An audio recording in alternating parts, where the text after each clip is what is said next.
బ్రహ్మర్షి పితామహ సుభాష్ పత్రిజీ మరియు స్వర్ణమాల పత్రిజీ వారి పుత్రికలకు ఆత్మ ప్రణామాలు. గురువైనటువంటి సదానంద యోగేశ్వర్ మహారాజుకు ఆత్మ ప్రణామాలు. సృష్టికర్తకు, పంచభూతాలకు, విశ్వగురు మండలికి ఆత్మ ప్రణామాలు. స్వామి, ప్రతిదినం ఆత్మను గురించి తెలుసుకుంటున్నాం. దాని ద్వారా జ్ఞానాన్ని, శక్తిని సంపాదించుకుంటున్నాం. కానీ శ్రవణము, మననం జరుగుతుంది. దాన్ని ఆచరించాలి. అదే నిధిధ్యాసనం. అవతల మోక్షము అంటాము, ఆత్మ సాక్షాత్కారము అంటాం. మనం ఏదైతే ఆనందంగా ప్రతి ఒక్క దాన్ని స్వీకరించి పాటించి సత్యంలో ప్రయాణం చేస్తే మనం ఈ ధ్యానం ద్వారా, ఈ సజ్జన సాంగత్యం ద్వారా, సమాజ సేవ ద్వారా మన టెన్షన్స్ను పోగొట్టుకుండేదే కాకోకుండా జ్ఞానాన్ని తీసుకొని వాటి ద్వారా ఎన్నో ప్రయోజనాలను పొందిస్తున్నామంటే బ్రహ్మర్షి పితామహ సుభాష్ పత్రిజీకి ఒక్కసారి కరతాళనలతో ఆహ్వానిస్తూ, మన పరబ్రహ్మ పిరమిడ్ జ్ఞాన మందిరంలో ఆయన పత్రిజీ అంటే ఒక శక్తి వెనకలుండి నడిపిస్తూ ఉంది. ఇక్కడ మేమేమీ చేయడం లేదు, ఆయన చేయిస్తున్నాడు. మేము ఇద్దరము, కుటుంబంలో ఉన్న 9 మంది కూడా పోస్ట్ మ్యాన్, అంటే ఏదో చేస్తున్నాం అంతే, చేయిస్తున్నాడు ఆయన.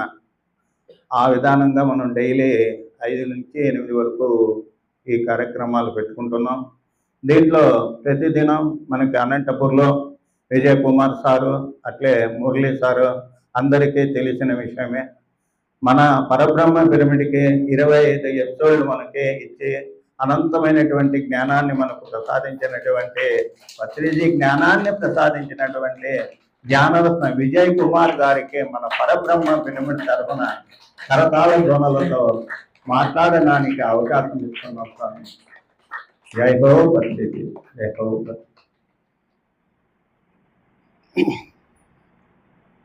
ఓకే, అందరికీ నమస్కారం.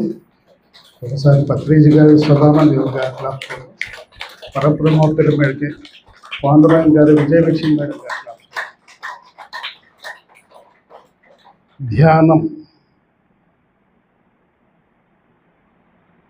ధ్యానం పదాన్ని విడగొట్టండి. జీ ప్లస్ యానము. జీ అంటే సూక్ష్మ శరీర సముదాయము లేదా ఆత్మ అనొచ్చు. సూక్ష్మ శరీర సముదాయం ద్వారా ప్రయాణమే ధ్యానం. ఇక్కడ స్థూల శరీరం గురించి చెప్పడం లేదు, మనసు గురించి చెప్పడం లేదు, బుద్ధి గురించి చెప్పడం లేదు. అంటే ఆత్మ గురించి చెప్తున్నారు. సూక్ష్మ శరీర సముదాయము లేక ఆత్మ ద్వారా ప్రయాణం. మరి ఆత్మ ద్వారా ప్రయాణం చేయాలంటే ఆత్మ చెంతకు వెళ్ళాల్సిందే కదా. వెళ్ళాలంటే దానికి ఒకే ఒక మార్గం. అనేక విధానాలు ఉన్నాయని చెప్పేసి అనుకుంటున్నాం, కానీ బుద్ధుడు చెప్పాడు, సరి అయిన సమాధి స్థితిని పొందాలంటే సరి అయిన ధ్యానం చేయాలి. ఆ సరి అయిన ధ్యానమే ఆయన పాళీ భాషలో ఆనాపాన సతి అన్నాడు. ఆన అంటే ఉచ్ఛ్వాస, అపాన అంటే నిశ్వాస, సతి అంటే మనం కూడి దేహంలో జీవిస్తాము. దాని మీద ధ్యాస పెట్టి సాధన చేస్తే నీవు ఆత్మ చెంతకు వెళ్తావు. ఆత్మ విడుదల అవుతుంది ధ్యానంలో. ఎప్పుడైతే ఈ విశ్వమంతా వ్యాపించి ఉన్నటువంటి విశ్వమయ ప్రాణశక్తి ఎప్పుడు మీలో ప్రవేశిస్తుంది? మీ మనస్సు శూన్యమైన స్థితిలోనే ఆ శక్తి ప్రవాహం జరుగుతుంది మీలోకి. మరి మనసును శూన్యం చేయాలంటే దానికి మార్గం శ్వాస మీద ధ్యాస. ఆనాపానసతిని శ్వాస మీద ధ్యాస అని పత్రిజీ గారు చెప్పారు. ఈ సాధన చేస్తూ ఉంటే మనసు శూన్యమవుతుంది. ఆ శూన్యమైన స్థితిలో ఈ విశ్వమంతా వ్యాపించి ఉన్నటువంటి భగవంతుని శక్తి లేదా విశ్వశక్తి లేదా ఏ పేరైనా పిలవచ్చు, అది ప్రవేశిస్తుంది. అప్పుడు ఆత్మ విడుదలై ఆత్మ ద్వారా ప్రయాణం చేస్తారు. అది ప్రాక్టికల్గా మీరు చేయొచ్చు. అందుకే వేమన చెప్పాడు, మెరుపు తీగ చాటు నుండి దివ్య లోకంబులన్నీ గనినచో వాడే దివ్యుడవును అన్నాడు. ఈ శరీరానికి ఆత్మకు ఉన్నటువంటి కనెక్షన్ పేరు మెరుపు తీగ అన్నాడు ఆయన. దాన్నే ప్రాణమయ తీగ అన్నారు పత్రిజీ గారు. దాన్ని సిల్వర్ కార్డ్ అన్నారు ఇంగ్లీష్లో. దాన్ని ఆధారం చేసుకుని ఎవరైతే దివ్య లోకాలన్నీ సందర్శించి తిరిగి దేహంలోకి ఎవరైతే ప్రవేశిస్తారో వాడే దివ్యుడు అన్నాడు. దివ్యుడు అంటే దేవుడు. కాబట్టి మనలోనే ఉంది దైవత్వం. మరి ఆ దైవం బాహ్య ప్రపంచంలో ఉందని మనం వెతుకుతూ కాలయాపన చేస్తూ ఉన్నాం. ఎందరో మహానుభావులు అందరూ చెప్పారు, కానీ మనం దాన్ని ఆచరణలో పెట్టలేకపోతున్నాం. రూపనామ రహితుడు భగవంతుడు అని చెప్పేసి మనం తెలుసుకున్నాం. ఆయనకి రూపము లేదు, నామము లేదు. మరి ఇన్ని పేర్లు ఉన్నాయి కదా అని చెప్పేసి అనుకోవచ్చు. ఎందరో మాస్టర్స్ ఉన్నారు, కానీ ఆ భగవంతునికి విశ్వమంతా వ్యాపించి ఉన్నటువంటి ఆ భగవంతుని రూపం ఏంటి? శక్తికి ఒక రూపం ఉందా? ఎనర్జీని మనం చూడగలమా? చూడలేము. మరి ఎనర్జీని మీరు అనుభూతి చెందవచ్చు. కాబట్టి రెండు రకాల ప్రకృతులు ఉన్నాయి. ఒకటి స్థూల ప్రకృతి, రెండు సూక్ష్మ ప్రకృతి. భగవద్గీతలో చెప్పాడు, భూమి రాపో నలో వాయు కమ్మనో బుద్ధిరేవచ అహంకార ఇతీయం మే భిన్న ప్రకృతి రష్టత అపరేయమితస్తన్యం అని చెప్పేసి నెక్స్ట్ శ్లోకం. ఈ రెండు శ్లోకాల్లో ఈ రెండు ప్రకృతుల గురించి వివరించాడు భగవద్గీతలో. అంటే నా మాయ 8 రకాలుగా ఉంది. ఈ కనపడే ప్రపంచంలో మాయ 8 రకాలుగా ఉన్నది అని చెప్పి చెప్తుంది. ఏంటి ఆ మాయ అంటే? పంచభూతాలు, భూమి, నీరు, అగ్ని, వాయువు, ఆకాశం. తర్వాత 3 ఏంటి? మనస్సు, బుద్ధి, అహంకారం. ఈ 8 రకాల మాయలు ఉన్నాయి ఈ ప్రపంచంలో. ఆ మాయల్లో చిక్కుకోకండి అని చెప్పి చెప్తూ ఉన్నాడు. కాబట్టి 8 రకాల మాయలుగా కలిగినటువంటి ఈ స్థూల ప్రకృతిని అపరా ప్రకృతి అన్నాడు. కాబట్టి ఈ స్థూల ప్రకృతి వెనక సూక్ష్మ ప్రకృతి ఉంది, దాని పేరు పరాప్రకృతి అన్నాడు. మరి ఆ పరాప్రకృతి వల్లనే ఈ యొక్క స్థూల ప్రకృతిలో మనం కనపడే ప్రపంచంలో జీవిస్తున్నామంటే ఆ ఆత్మ వల్లనే జీవితం అనేది సాగుతూ ఉంది. నిజంగా జీవించడం అంటే, నిజంగా జ్ఞానముతో జీవించడం మహా కష్టం. ఎటు పడితే అటు జీవించవచ్చు, కానీ అసలైన జ్ఞానం తెలుసుకుని జ్ఞానపరంగా జీవించడం మహా కష్టం. కాబట్టి మనం ఆ స్థూలాన్ని పట్టుకొని ఊగులాడుతూ ఉన్నాం. సూక్ష్మం లేకపోతే స్థూలము లేదు. ఈ దేహం ద్వారా మనం ప్రతిరోజు ఉదయం లేచడం రాత్రి పడుకునే వరకు అనేక కార్యక్రమాలు చేస్తున్నామంటే ఆ లోన ఉన్న ఆ శక్తి వల్లే కదా, ఆ చైతన్యం వల్లే కదా, ఆత్మ వల్లే కదా. అదే నిష్క్రమిస్తే ఇదేమవుతుంది? జీవాన్ని కోల్పోతుంది, నిర్జీవం అయిపోతుంది. అంతవరకు శివం అనిపించుకునేది శవం అయిపోతుంది. కాబట్టి మనం దీన్ని పట్టుకుని ఊలాడుతున్నాం. దీన్నే ఉదయం లేచి రాత్రి పడుకునే వరకు దీని పోషణ కోసమే ఆలోచన చేస్తున్నామే కానీ, ప్లాన్ చేసుకుంటున్నామే కానీ అసలైన మూలం ఏంటి? ఆ మూలానికి అందించవలసింది అందించాలి. మరి ఆ మూలం అందుకునే ఆహారం ఏంటి? విశ్వమయ ప్రాణశక్తి. ప్రతిరోజు ఉదయం 1 గంట సేపు, సాయంత్రం 1 గంట సేపు ధ్యాన సాధన చేసి ఆ శక్తిని అందిస్తే ఆత్మ శక్తివంతంగా తయారవుతుంది. కాబట్టి కేవలం మనము ధ్యానం ఒకటి చేస్తే సరిపోదు, స్వాధ్యాయం చేయాలి, సజ్జన సాంగత్యం చేయాలి. కేవలం ధ్యానానికే ప్రాధాన్యత ఇస్తున్నాం. ఈ ప్రపంచంలో డబ్బు వెంట ఎందుకు పరుగులు తీస్తున్నారు మానవులందరూ? అంటే డబ్బు ఉంటే చాలా సమస్యలు తీరుతాయనే ఉద్దేశంతోనే కదా డబ్బు వెంట పరుగులు తీస్తున్నారు. కేవలం డబ్బు సంపాదిస్తే సరిపోతుందా? ఆ డబ్బుని ఏ విధంగా ఎప్పుడు ఎంత ఖర్చు పెట్టాలి, ఏ సమయంలో ఎంత ఖర్చు పెట్టాలి అన్న జ్ఞానం కూడా మనకు కావాలి. ఈ ప్రపంచంలో డబ్బుకి ఎంత ప్రాధాన్యత ఉందో ఆధ్యాత్మిక ప్రపంచంలో మనకి 2 రకాల ప్రపంచాలు ఉన్నాయి. ఒకటి భౌతిక ప్రపంచం, 2 ఆధ్యాత్మిక ప్రపంచం. మరి ఆత్మ ప్రపంచంలో ఇక్కడ డబ్బుకి ఎంత ప్రాధాన్యత ఉందో అక్కడ శక్తికి అంత ప్రాధాన్యత ఉంది. కాబట్టి విశ్వమయ ప్రాణశక్తికి అంత ప్రాధాన్యత ఉంది. ధ్యానం చేస్తే మీకు శక్తి వస్తుంది.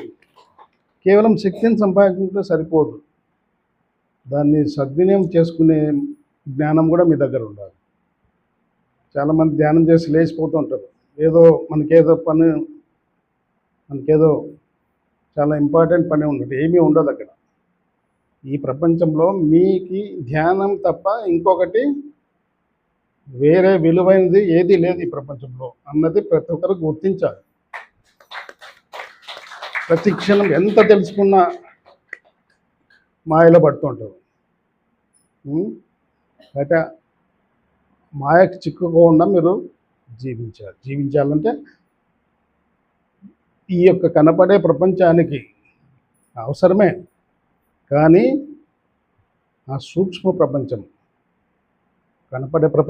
కనపడని ప్రపంచమే ఆధారము అన్న విషయం ఎప్పుడు మరవకూడదు. కేవలం శక్తిని సంపాదించుకుంటే సరిపోదు, ఆ శక్తిని సద్వినియోగం చేసుకునే జ్ఞానం కూడా ఉండాలంటే మీరు స్వాధ్యాయం, సజ్జన సాంగత్యాలు చేయాలి. స్వాధ్యాయం అంటే మీరు పుస్తకాలు చదవాలి, ఆధ్యాత్మిక గ్రంథాలు. భగవద్గీత చదివితే ఎన్నో విషయాలు బోధించాడు ఆయన. ప్రతి ఒక్క శ్లోకం ఒక ఆణిముత్యం. మరి తెలుసుకున్నది మనం ఆచరణలో పెట్టాలి. ఊరికే తెలుసుకుని వదిలేస్తే ప్రయోజనం లేదు.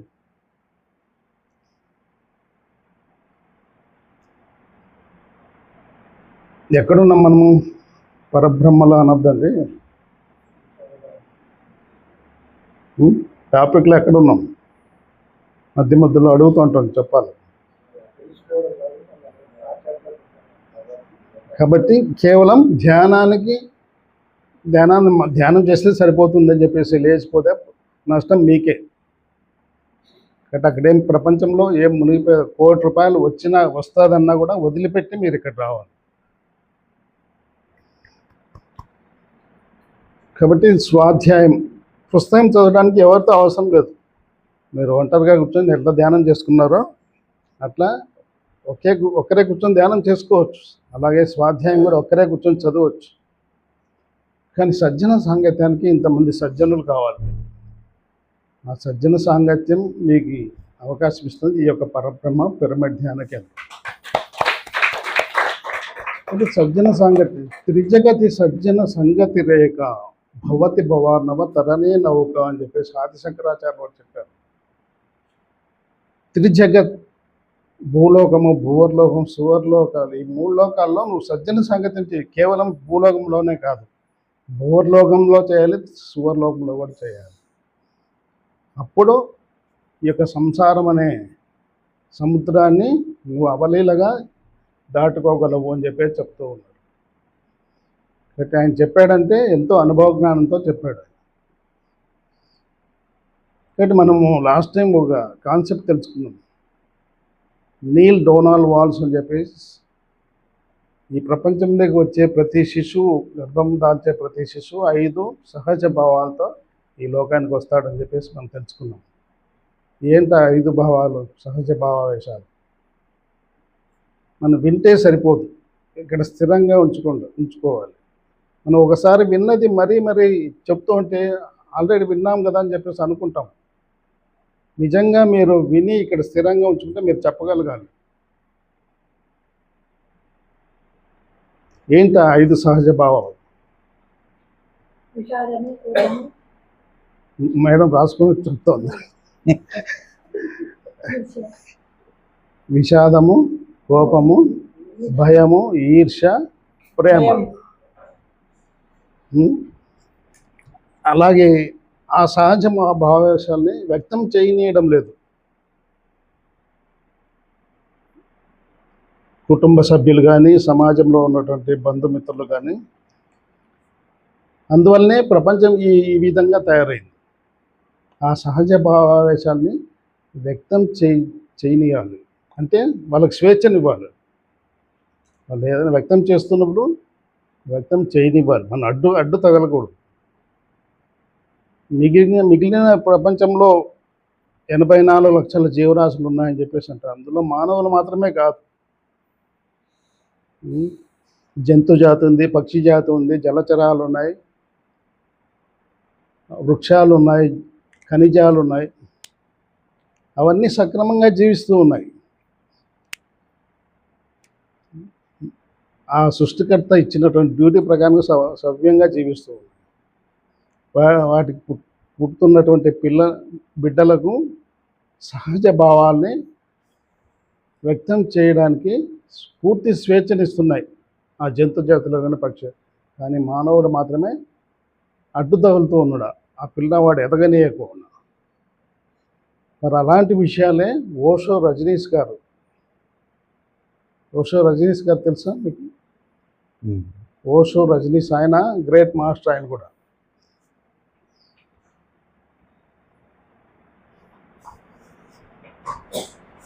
ఇంకా వేరే పేరేదో ఉంది ఆయనకి.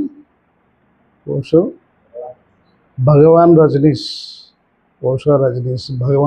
అంటారు. ఆయన కూడా పిల్లల 6 సూత్రాలు చెప్పాడు.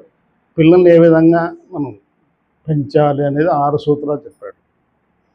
మొట్టమొదటి ఆయన చెప్పింది ఏంటంటే, పిల్లలు ఈ ప్రపంచంలోకి వచ్చినటువంటి, ఆ గర్భంలోకి ప్రవేశించిన పిల్లలు దేని నుండి పుట్టాలి? ప్రేమ నుండి పుట్టాలి అన్నాడు. మళ్ళీ నీల్ డోనాల్డ్స్ వాళ్ళు కూడా చెప్పాడు, ఆయన కూడా చెప్పాడు, ప్రేమ అనేది సహజ భావావేశం. ఆ పిల్లవాడు వెంట తీసుకొచ్చినట్టు ఒక సహజ భావావేశం, దాన్ని వ్యక్తం చేయనివ్వాలి అన్నాడు. మీరు గమనించవచ్చు, మన ఇంట్లో ఒక పిల్లవాడు ఉంటాడు, ఒక ఇంట్లో ఒక పాప ఉంటుంది. మన పిల్లవాడికి 10 సంవత్సరాలు, ఆ పక్కింటి పాపకి 8 సంవత్సరాలు. వాళ్ళిద్దరూ బాగా క్లోజ్గా ఆడుకుంటూ ఉంటారు, భుజాల మీద చేసుకుని ఆడుకుంటూ ఉంటారు. మనం ఏం చెప్తాము? మగ పిల్లవాళ్ళు ఆడపిల్లలతో తిరగవచ్చునా అని చెప్పేసి మనకి నేర్పిస్తామన్నమాట. నిజంగా అలాంటి భావాలు వాళ్ళలో ఉంటాయా? పెద్దల్లో ఉన్నటువంటి అలాంటి ఆలోచనలు వాళ్ళకు ఉంటాయా? వాళ్ళు సహజంగా ప్రేమను వ్యక్తం చేస్తూ ఉంటారు, గొడవ పడతారు, కానీ ఒక అరగంట తిరగక ముందే మరీ భుజాల మీద చేసుకొని కలిసిపోతుంటారు. ఆ తత్వం మనలో ఉందా? ఒక వ్యక్తిని ద్వేషించామంటే జీవితకాలం అంతా ఆ వ్యక్తి కనపడినప్పుడు ద్వేషిస్తూనే ఉంటాం. పిల్లలు ప్రేమ అంటే ఎలాంటి ప్రేమ? మనం భార్యాభర్తల మధ్య ఇప్పుడు ప్రజెంట్ కాలంలో ఉన్నటువంటి ప్రేమలు కాదు ఆయన చెప్తుంది. ఇక్కడ కండిషన్ లవ్ ఉంది, కానీ అన్కండిషన్ లవ్ గురించి చెప్తున్నాడు ఆయన. ఆయన చెప్పేటువంటి ప్రేమలో ఎలాంటి కండిషన్స్ ఉండవు, తన మన భేదాలు ఉండవు. ఒక భార్య భర్తను ప్రేమిస్తుంటే తన భర్త కనుక ప్రేమిస్తుంది. అన్కండిషన్ లవ్ ఇది, అదే అన్కండిషన్ లవ్. అలాంటి ప్రేమ లోపించింది కనుకనే ఈ ప్రపంచంలోకి గ్రేట్ మాస్టర్స్ రాలేకపోతున్నారు. అలాంటి గర్భాలు దొరకడం లేదు వాళ్ళకి. ఫర్ ఎగ్జాంపుల్, బుద్ధుడు జన్మ 2500 సంవత్సరాల తర్వాత నేను మైత్రేయ బుద్ధుడుగా ఈ భూమి మీద అవతరిస్తాను అని చెప్పేసి 2500 సంవత్సరాల క్రితమే ఆయన మెసేజ్ ఇచ్చాడు. మరి ఆయన రావడానికి 2500 సంవత్సరాల తర్వాత ఆయన గర్భం దాల్చడానికి సరైన గర్భం దొరకలే ఆయనకి. అలాంటి పవిత్రమైనటువంటి తల్లి తండ్రి గారు ఎక్కడ దొరకలేదు వాళ్ళు. అందువల్ల ఆయన వాకిన్ కావాల్సి వచ్చింది. అంటే జిడ్డు కృష్ణమూర్తి వాళ్ళ తమ్ముళ్ళు వాకింగ్ చేయడానికి వాళ్ళని ట్రైనప్ చేస్తారు. థియోసాఫికల్ సొసైటీ, ఆ సొసైటీ, ఆ స్పిరిచువల్ సొసైటీ స్థాపించడానికి కారణం ఏంటి? ఆ జిడ్డు కృష్ణమూర్తి వాళ్ళ తమ్ముడిని ఆధ్యాత్మిక ట్రైనింగ్ ఇవ్వడం కోసం ఆ సొసైటీ ఏర్పాటు చేయడం జరిగింది ఈ భూమి మీద. అనీ బిసెంట్ ఆ సొసైటీ ప్రెసిడెంట్ ఎవరు? అనీ బిసెంట్. కాబట్టి ఆయన్ని ఆ ట్రైనింగ్ ఇచ్చే పీరియడ్లో తమ్ముడు శరీరం చాలిస్తాడు. మరి జిడ్డు కృష్ణమూర్తి గారు మరి ఆ బుద్ధుడు వాకింగ్ అయ్యే టైంలో ఆ సభలో ఆయన చెప్పాల, బుద్ధుడు వచ్చి నా శరీరం తీసుకోవచ్చు అని చెప్పి చెప్పాలి. ఆ క్షణంలో ఆయన ఏం చెప్తాడు? నా శరీరం ఎవరికి ఇవ్వదలుచుకోలేదు, నా శరీరంలో నేనే ఉండాలి, నేనే జీవించాలని చెప్పేసి అట్లా డిస్టర్బ్ అయిపోయింది. తర్వాత పార్ట్లీగా ఓషో రజనీష్లో వాకిన్ అయ్యాడు బుద్ధుడు. తర్వాత పూర్తిగా బ్రహ్మర్షి పత్రిజీ గారిలో వాకిన్ అయిపోయాడు. అందువల్లనే అంత గొప్ప గొప్ప విషయాలు ఈయన చెప్పగలిగాడు. ఆయన జీవన విధానమే తెలియజేస్తుంది. బుద్ధుడిలాగా జీవించాడు ఆయన. కాబట్టి పిల్లల్ని ఎలా పుట్టాలి? ప్రేమలోంచి పుట్టాలి పిల్లలు. బాగా మీరు ఈ సమాజంలో మీరు గమనించండి, ప్రేమ వివాహాలు చేసుకున్న వాళ్ళని గమనించండి. వాళ్ళు ఎంతో షార్ప్గా, వాళ్ళకు పుట్టిన బిడ్డలను గమనించండి, ఎంతో షార్ప్గా ఉంటారు, ఎంతో బుద్ధి వికసించి ఉంటుంది, ఎంత బ్రాడ్ వ్యూస్తో ఉంటారు, సంకుచిత భావాలతో ఉండరు. మీరు పరిశీలించవచ్చు. నెంబర్ 2 పాయింట్ ఏం చెప్తున్నాడు? పెద్దలు ఏం చేస్తుంటారు? మన ద్వారా తీరని కోరికలు పిల్లల మీద రుద్దే ప్రయత్నం చేస్తుంటాం. అవునా? మీ నాన్న ఎస్పీ కావాలనుకున్నాడు కానీ కాలేకపోయాడు, నువ్వన్నా కారా అని చెప్పేసి అంటాం లేదా? ఒక సుభాష్పత్రిగా మీరు తయారుగండి అని ఎవరైనా ఏ తల్లి తండ్రి అని చెప్పగలరా? ఆ గట్స్ ఉన్నాయి ఎవరికైనా? ఒక వివేకానందుడిగా తయారుగా నువ్వు, ఓ రామకృష్ణ పరమహంసగా తయారుగా, ఒక షిరిడి బాబా అలాగా ఉండు అని చెప్పే దమ్ము ధైర్యం ఎవరికైనా ఉందా? కానీ మనం ప్రాపంచికంగా ఒక అధికారం చేజిక్కించుకోవాలని చెప్పేసి మనం ఫెయిల్ అయిపోయి మన పిల్లల మీద రుద్దే ప్రయత్నం చేస్తూ ఉంటాం.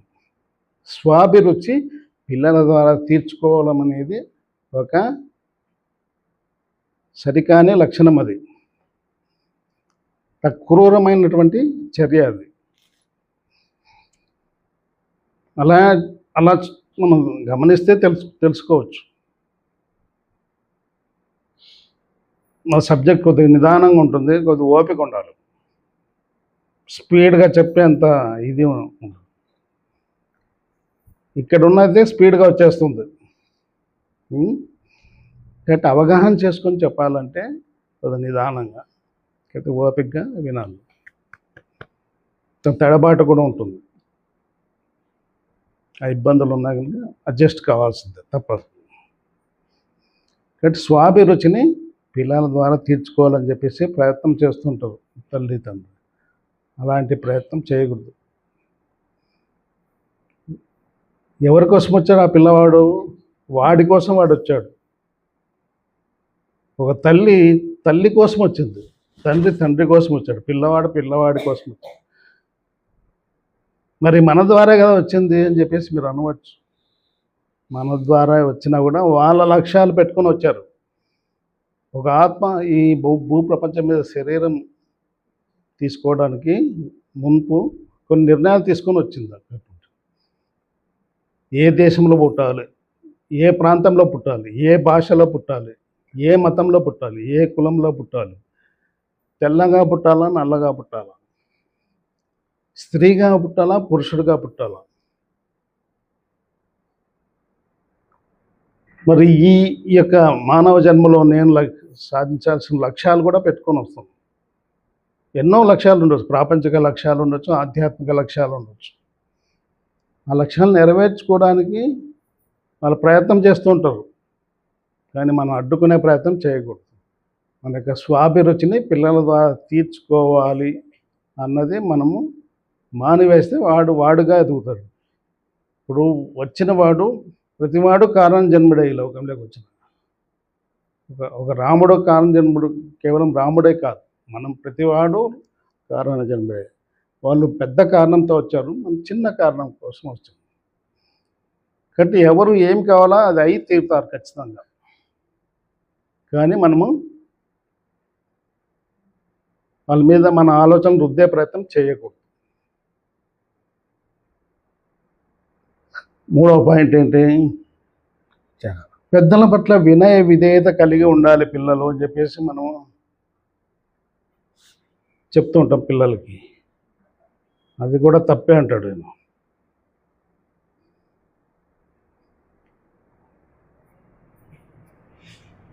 ఏంటి పాయింట్?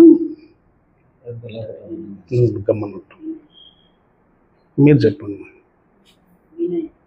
వినయ విధేయతలు, పెద్దలను గౌరవించండి అని చెప్పి. ఎవరు పెద్దలు? పత్రిజీ గారు ఏమంటారంటే జ్ఞానంతో వృద్ధాప్య స్థితికి చేరుకున్న వాళ్ళు పెద్దలు. అజ్ఞానంతో ఉండి 100 సంవత్సరాలైనా పెద్దలు కాలేరు. జ్ఞానం ఉండాలి కదా. ఏ జ్ఞానము?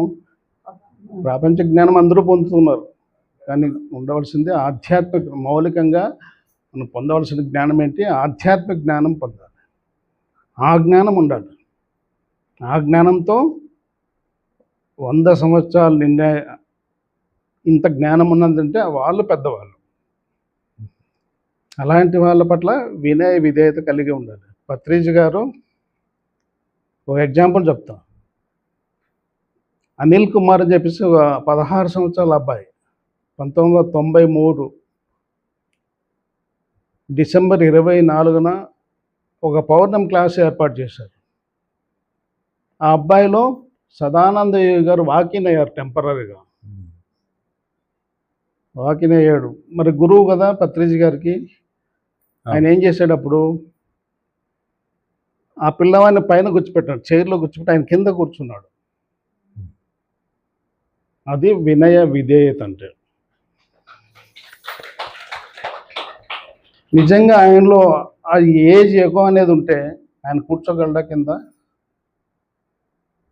ఆ ఏజ్ ఎక్కువ అనేది ప్రతి ఒక్కరిలో ఉంటుంది. చిన్న పిల్లవాడు ఏదో చెప్తుంటే పెద్దవాళ్ళు వినరు. ఎందువల్ల అంటే నేను పెద్దవాడిని, ఆఫ్టర్ ఆల్ నా కళ్ళ ముందు పుట్టి పెరిగినవాడు, వాడు నాకు చెప్తాడా అన్న భావన ఉన్నంతవరకు మనం ఏది వినం. కానీ పత్రిజీ గారు ఏదో చెప్పబోతే సుభాష్ అన్నాడు ఆ అబ్బాయి. సుభాష్ అంటే ఓకే సార్ అని చెప్పేసి చేతులు కట్టుకొని, అది వినయ విధేయత. కాబట్టి పెద్దలు ఎవరు? జ్ఞానంతో వృద్ధాప్య స్థితిని పొందిన వాళ్ళు పెద్దలు. వాళ్ళకి గౌరవించాల్సిందే, వినయ విధేయతలు చూపాల్సిందే అలాంటి వాళ్ళ మీద. మూడవది ఏంటి? పిల్లల్ని వర్షంలో తడవనివ్వండి.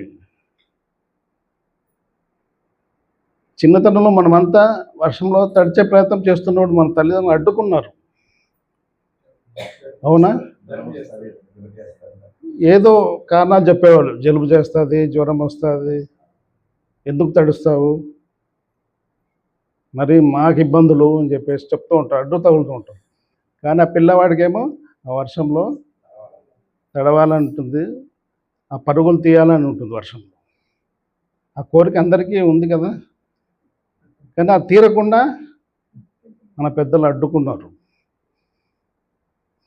కాబట్టి చెట్టు ఎక్కే ప్రయత్నం చేస్తూ ఉంటాడు ఆ పిల్లవాడు. ఎక్కద్దు, పడిపోతూ ఉంటారు ఫస్టే, ఒక నెగిటివ్ థాట్ ఇస్తారు.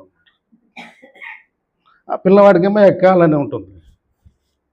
ఎక్కి పడే అవకాశం వచ్చినప్పుడు నువ్వు సపోర్ట్ చేయాలి, హెల్ప్ చేయాలి. అలాగే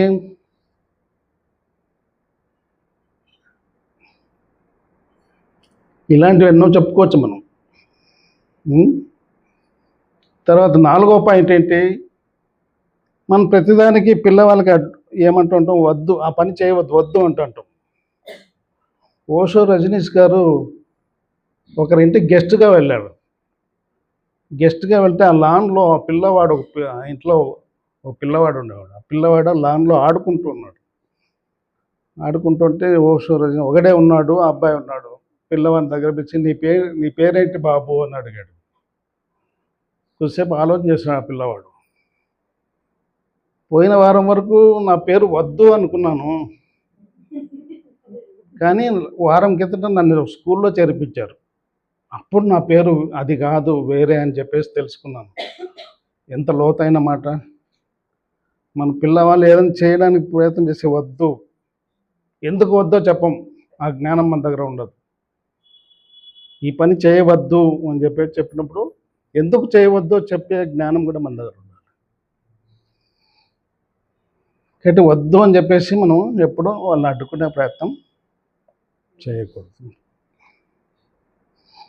నెక్స్ట్ ఏంటి? ఎన్ని పాయింట్లు అయినాయి? 4, 5. ఆఖరి పాయింట్ ఏంటి? 5 అయినాయా 4 అయినాయా? 4. ఏంటి? పిల్లల ద్వారా స్వాభిమాన కోరికలు తీర్చుకోకూడదు, నెక్స్ట్ రుద్దకూడదు. నెక్స్ట్ పాయింట్ ఏంటి? పెద్దల పట్ల వినయ విధేయత. పిల్లలు వర్షంలో తడవనివ్వాలి. ఒకరు చెప్పండి మేడం, మీరు చెప్పండి. వర్షంలో తడవనివ్వండి. నెక్స్ట్ వినయ విధేయతలు కలిగి ఉండాలి అనేది అదొక పాయింట్. నెక్స్ట్ ఏంటి? ప్రేమలో అంటే నెక్స్ట్ పాయింట్ ఏంటి? మీరు వాళ్ళకి సహాయం చేయాలనుకుంటే పూర్తి స్వేచ్ఛనివ్వండి. స్వేచ్ఛనివ్వకుండా మీరు ఏ ప్రయత్నం చేసినా వాళ్ళ జీవితాన్ని మీరు డిస్టర్బ్ చేసినట్టే అవుతుంది. పూర్తి స్వేచ్ఛనివ్వండి. వాడు ఏం చేయాలో అది చేస్తూ ఉంటాడు, ఏం కావాలో అది అవుతాడు, అయి తీరుతాడు. నీరు పల్లం మెరుగు, నిజము దేవుడు. నీరు పల్లం వైపే ప్రయాణం చేస్తుంది. అంటే నిజం ఎవరు తెలుసుకోగలరు? ఆ దేవుడే తెలుసుకోగలరు.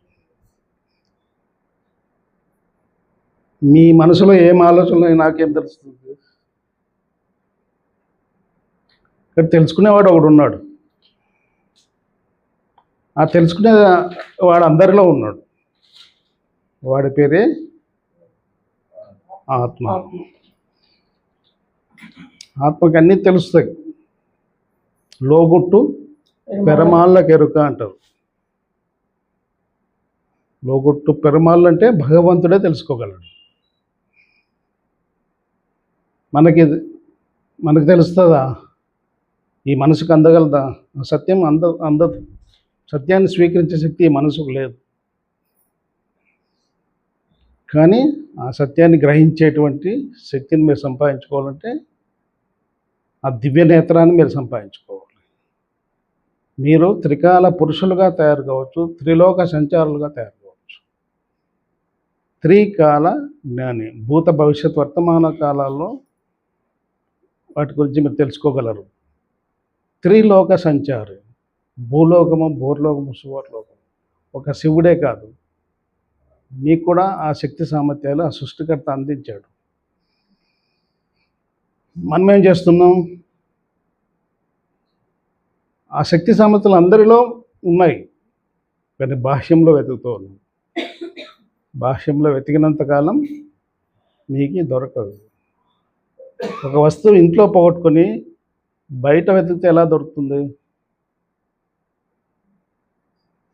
ఏదో ఒక కమ్మ ఊడెక్కడో పడిపోయింది ఇంట్లో, మీరు బయట రోడ్లో వెతుకుతున్నారు, దొరుకుతుందా?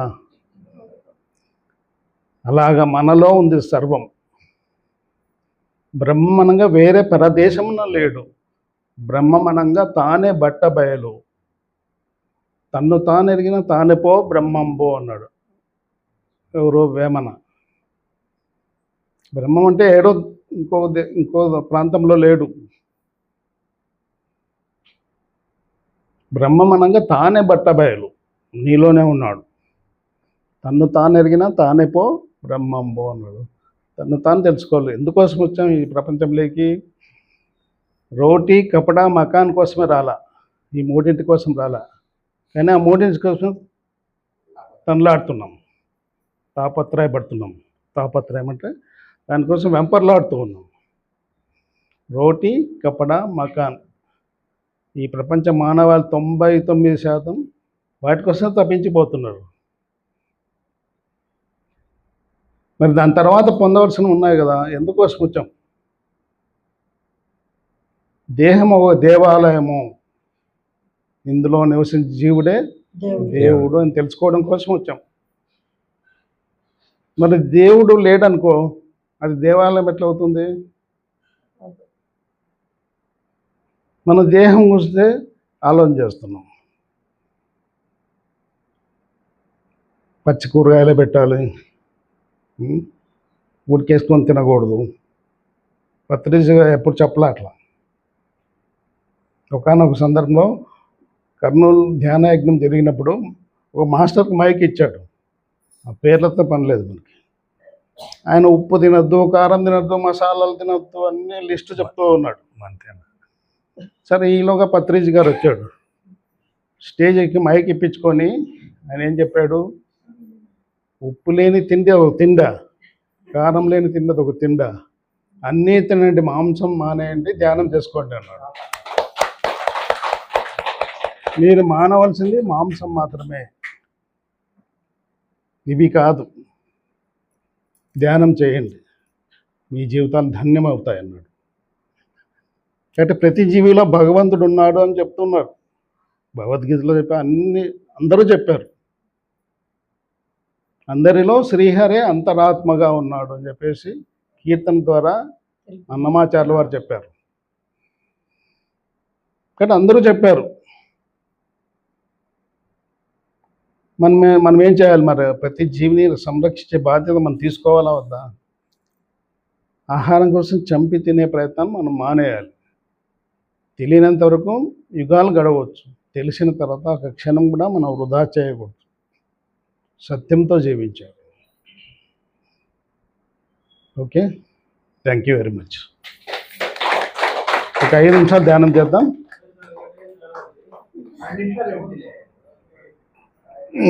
సార్ ఒక్క నిమిషం సార్. నిన్న పత్రిజీ గారిది పెట్టాం కదా, నేను మీకు చెప్పినట్లు నాకు ఎవరూ చెప్పలేదు. చూసారా ఆ వీడియో? చూసారా? అందరూ చూసినాం సార్. మరి చాలా మంది ఏం చేస్తున్నారు ఈరోజు? మీరు మ్యూజిక్ పెట్టుకొని చేయొద్దండి, పిరమిడ్లో చేయొద్దండి, తర్వాత ఏదో మనం భజగోవిందం, ఆదిశంకర భజగోవిందం పెట్టుకొని చేస్తున్నాం అనుకోండి, అట్లా చేయొద్దండి, ఇవన్నీ చెప్తూ ఉంటారు. కానీ పత్రిజీ గారు ఏం చెప్పారు? 3 పాయింట్లు చెప్పాడు. ఒకటి ధ్యానం గురించి, అంటే మొట్టమొదటి పాయింట్ ఏం చెప్పాడు? ధ్యానం. సకల సమస్యలకు పరిష్కారం ధ్యానము అన్న పాయింట్ చెప్పాడు. సకల సమస్యలకు పరిష్కారం ధ్యానము. మరి రెండవ పాయింట్ ఏంటి? అలాగా మనం కొన్ని జన్మలు తీసుకున్నాం, దాదాపు 100 జన్మల పైన తీసుకున్నాం. తర్వాత ఏం జరిగింది? అనేక విధానాలు ఉన్నాయని చెప్పేసి రకరకాల పద్ధతుల్లో మనం అనుసరిస్తూ ఫైనల్గా ఈ యొక్క శ్వాస మీద ధ్యాస మాత్రమే సరైన పద్ధతి అని తెలుసుకోవడం రెండో పాయింట్. మూడవ పాయింట్ ఏంటి? పిఎస్ఎస్ఎం మూమెంట్ పుట్టింది ఎందుకు? ధ్యానము, మ్యూజిక్ పెట్టుకొని ధ్యానం చేయండి అని చెప్పడం కోసం పుట్టింది అని చెప్పేసి ఫస్ట్ పాయింట్ చెప్పాడు. రెండవ పాయింట్ ఏం చెప్పాడు? ఈ ధ్యానం పిరమిడ్లో చేయాలని చెప్పేసి రెండవ పాయింట్ చెప్పాడు. ఆ మ్యూజిక్ కూడా కేవలం ఇన్స్ట్రుమెంటల్ మ్యూజికే కాదు, సార్ ఏం ప్రయత్నాలు చేశాడు అనమాట. ఆయన ఫ్లూట్ వస్తుంది కదా, విలేజ్ వెళ్ళి ఆ ఫ్లూట్ వాయిస్తూ ఉంటే మీరు ధ్యానం చేయండి అని చెప్పేసి ఫ్లూట్ వాయిస్తూ ఉన్నాడు ఆయన. ధ్యానం తర్వాత చాలా బాగుంది సార్ ఇది అని చెప్పేసి అన్నారంట వాళ్ళంతా. చాలా బాగుందా, అయితే చేయండి, నేను ప్రతి చోట ఫ్లూట్ వాయిస్తానని చెప్పేసి చెప్పాడు. తర్వాత కొన్ని చోట్ల వెళ్ళి భజగోవిందం, అన్నమాచార్య కీర్తనలు పాడాడు ఆయన. ఇవి కూడా చాలా బాగున్నాయి ధ్యానానికి, అంటే చేయండి ఇలాగే అని చెప్పేసి చెప్పాడంట. మూడవ పాయింట్ ఏం చెప్పాడు? ఇది ఇలాంటి జ్ఞానం ఎవరికి కావాలి? వృద్ధాప్య స్థితిలో ఉన్న వాళ్ళకి ఇది కావాలి. కానీ చిన్న పిల్లవాళ్ళ నుండి ఈ ధ్యానం చేయవచ్చు అని చెప్పింది ఒక పిఎస్ఎస్ మూమెంట్ అని చెప్పేసి. కాబట్టి 2 సంవత్సరాల వయసు నుండి ఈ సాధన చేయవచ్చు. Until you become a child you cannot enter in to Kingdom of God అన్నాడు. నువ్వు దేవుని రాజ్యంలో ప్రవేశించాలంటే చిన్న పిల్లవాడివి అయిపోవాలి. మరి చిన్న పిల్లల్ని ఎందుకు ధ్యానం చేయాలంటే ఆ పిల్లలుగానే ఉండడం కోసం. చిన్నతనంలో మనం ఎన్నో సంఘటనలు ఉంటే అవన్నీ నెమరేసుకుంటూ ఉంటాం కదా. ఎప్పుడైనా భవిష్యత్తులో స్నేహితులతో కానీ బంధువులతో కానీ చెప్పుకుంటూ ఉంటాం కదా, ఇలా ఉంటాం అలా ఉంటామని చెప్పేసి మధుర స్మృతిలో వీళ్ళు. కాబట్టి ఆ పిల్లవాడు ఎందుకు ధ్యానం చేయాలి? ఆ పిల్లవాడు అలాంటి తత్వం కంటిన్యూ చేయడం కోసం ధ్యానం చేయాలి. కానీ మనమంతా ఎందుకు ధ్యానం చేస్తున్నాం? ప్యారడైజ్ లాస్ట్ అంటే స్వర్గాన్ని మనం చిన్నతనంలో పోగొట్టుకున్నాం. ఆ పోగొట్టుకున్న స్వర్గాన్ని తిరిగి పొందడం కోసం మనం ధ్యానం చేయాలి. ఆ ప్యారడైజ్ని రీగెయిన్ చేసుకోవడం కోసం మనము ధ్యానం చేయాలి. కాబట్టి భజ గోవిందం మొదటి శ్లోకంలో చెప్పాడు ఆది శంకరాచార్య వారు. భజ గోవిందం భజ గోవిందం గోవిందం భజ మూఢమతే సంప్రాప్తే సన్నిహితే కాలే నహి నహి రక్షతి డుక్రున్కరణి. కానీ నేను కూడా ఎంఎస్ సుబ్బలక్ష్మి పాటలు పెట్టుకుని నేను కూడా పూజలు చేసినామని. కానీ తర్వాత తెలుసు దాంట్లో మీనింగ్ ఏంటి అని ఎప్పుడో తెలుసుకునే ప్రయత్నం చేయాలి. పత్రిజీ గారు వచ్చిన తర్వాతనే మొదటి రోజు నేను 1993 అక్టోబర్ 31వ తారీఖున ఉపాధ్యాయ భవన్లో ఎంటర్ అవుతుంటే ఆయన ఆ శ్లోకం పాడుతూ ఉన్నాడు, పాడుతూ వివరణిస్తూ ఉన్నాడు. గో అంటే ఇంద్రియాలు, గోవిందుడు అంటే ఆత్మ పదార్థం, భజించడం అంటే ధ్యానించడము. నేను భజన చేయడమేమో అనుకున్నా. ఆయన వివరణ ఇచ్చాడు. ఈ ఇంద్రియాలను ఎప్పుడూ ప్రపంచం అయిపోయి కేంద్రీకరించకుండా ప్రపంచంలో ఇంద్రియాలకు అవసరం ఎంతవరకు ఉందో అంతవరకు ఈ ప్రపంచం కేంద్రీకరించి ఆ ఇంద్రియాలకు అవసరం లేనప్పుడు ఆ ఇంద్రియాలను అంతర్ముఖం చేసి ధ్యాన సాధన ద్వారా శ్వాస మీద ధ్యాస పెట్టి అంతర్ముఖం చేసి లోన ఉన్నటువంటి గోవిందుడిని ఆత్మ పదార్థాన్ని తెలుసుకోండి. అప్పుడు వాడు సిద్ధంగా ఉన్నట్టు ఈ లోకంలో. కాబట్టి సంప్రాప్తే సన్నిహితే కాలే నహి నహి రక్షతి డుక్రున్కరణి అని చెప్తూ ఉన్నాడు. ఆ కాశీ ప్రాంతంలో ఆయన ప్రయాణం చేస్తూ ఒక సన్యాసి పాడుకుంటూ పోతున్నాడు. డుక్కురున్కరణి అనే ఒక వ్యాకరణ సూత్రాన్ని రాగయుక్తంగా పాడుకుంటూ పోతుంటే తన దివ్య నేత్రం ద్వారా చూశాడు. వీడు బయట పాడుకుంటున్నాడే కానీ లోన అంత డొల్లా ఏమీ లేదని చెప్పేసి దగ్గర పిలిచి, నాయన సంప్రాప్తే సన్నిహితే కాలే నహి నహి రక్షతే డుక్కురున్కరణి. బాగా పాడుతున్నావు, వినడానికి చాలా బాగుంది, కానీ ఇవేవి దారి చూపవు. ఆ వెళ్ళే సమయం ఆసన్నమైనప్పుడు ఇవేవి దారి చూపవు. దారి చూపేది ఒక ఆత్మజ్ఞానం మాత్రమే. అంటే ఆత్మజ్ఞానం ఎట్లా వస్తుంది? వేమన చెప్పాడు, ధ్యాని అయిన కానీ జ్ఞాని కాడు, జ్ఞాని అయిన కానీ విజ్ఞాని కాడు, విజ్ఞాని అయిన కానీ విముక్తి రాదురా అన్నాడు. ధ్యానం చేస్తేనే ఆత్మజ్ఞానం వస్తుంది. మరి ఆ ఆత్మజ్ఞానంతో తృప్తిగా ఉంటావా? ఆ జ్ఞానం మాత్రమే తృప్తి పడకూడదు. పత్రిజీ గారు ఒక విషయం చెప్పేవాడు, ఈ ప్రాపంచక విషయాల పట్ల నువ్వు తృప్తిగా ఉండాలి నువ్వు, కానీ ఆధ్యాత్మిక విషయాల పట్ల ఎప్పుడూ అసంతృప్తిగా ఉండాలి అని చెప్పేవాడు. ఇంకా తెలుసుకోవాలి తపన ఉండాలి ఆ సాధకుడికి అని చెప్పేవాడు సార్.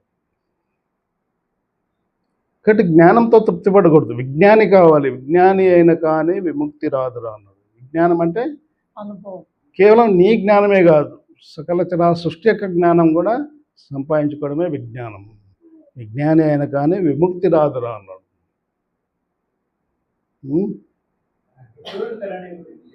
సార్ డుక్కురుని కాదు, వ్యాకరణం అదేదో పాడుతుంటూ పోయినాడు అంతే. దానికి అది అంత లోతుగా అవసరం లేదు.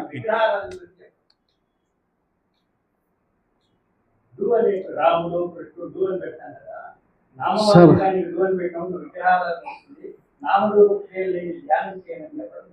దేవుడు విభక్తి స్వామి, విభక్తిలో దేవుడు ఎన్ని అక్షరాలు ఉన్నాయి? దేవుడు దేహంలో ఉన్నవాడే దేవుడు. మానవుడు ఎన్ని లెటర్స్ ఉన్నాయి? మా నా ఊడు. ప్రతి క్షణం మాయలో నలుగుతూ ఉన్నవాడే మానవుడు. కాబట్టి మాయను ఛేదించి త్వరగా మాయను ఛేదించాలంటే ఏం చేయాలి? శంకరాచార్య ఎన్నో శ్లోకాలు చెప్పాడు భజగోవిందంలో. 31 శ్లోకాలు ఉన్నాయి. మానవ జీవితం అంతా ఉంది అందులో. మా కురు ధన జన యవ్వన గర్వం.